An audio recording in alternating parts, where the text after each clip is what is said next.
Okay, so today we're going to talk about multiplying polynomials. So there's two main ways we're going to do that. One is using the distributive property and the other is using the FOIL method. So we're going to look first at distributive property, and we can either do this vertically or horizontally. So first we're going to do the horizontal method, so that's just taking what we have right here. So we're going to distribute this 2x plus 3 and this to this x plus 5. So we're going to go 2x times x plus 5 and add that to 3 times x plus 5. So 2x times x is 2x squared. 2x times 5 is 10x plus 3x, right? 3 times x is, we're going to get 3x, and then 3 times 5 is 15. Combine like terms, so 2x squared plus 13x plus 15, and that's going to be our answer. We can also do this by the vertical method, so think back to when we first learned long division in elementary middle school. So we have 2x plus 3 and x plus 5, and we're going to multiply them.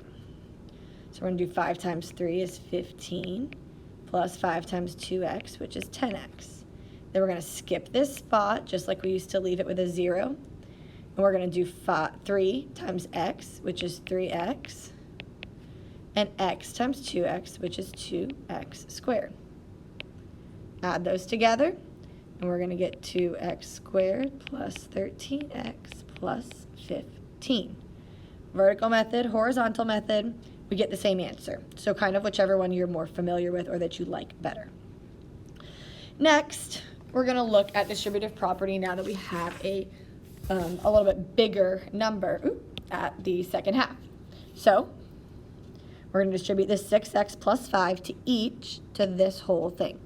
So 6x times 2x squared minus 3x minus 5 plus 5 times 2x squared minus 3x minus 5. Distributive property has us multiplying to each of those, so we're going to end up with 12x cubed minus 18x squared minus 30x plus 10x squared minus 15x minus 25.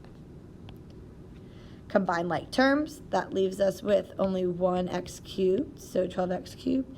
Negative 18x squared plus 10x squared is negative 8x squared. Negative 30x minus 15x is going to give us negative 45x. And then we just have minus 25. So this is our answer when we have a binomial and then this polynomial, and we're kind of multiplying those together. Well, both polynomials, but different amounts of numbers in them. So that's how we can use distributive property to solve for these. Next, we're going to look at the FOIL method. So FOIL, if you look over here to the right bottom, it's talking about first, outer, inner, last. So we're going to multiply the first terms, the outer terms, the inner terms, and then the last terms. So let's start with first. So we're going to do 2x times 3x, right? Let's write it like this. It's going to be a little easier. And we're going to add that to our outer terms, which are 2x and 5.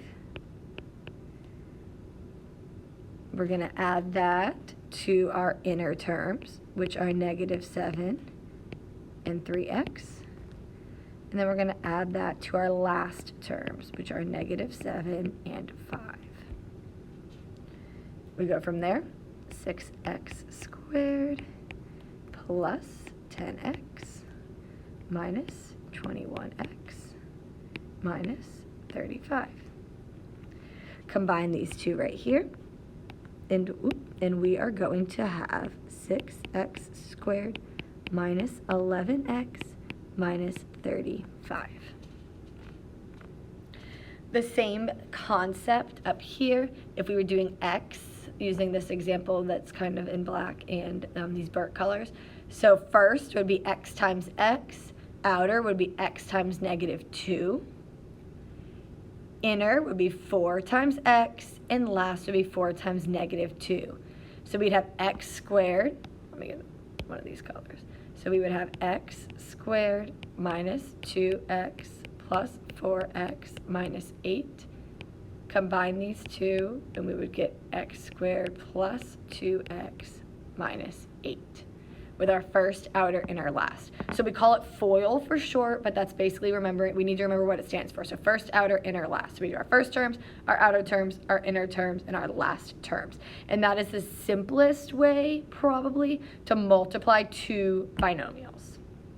But all of these are different ways, distributive property or FOIL method, to multiply polynomials.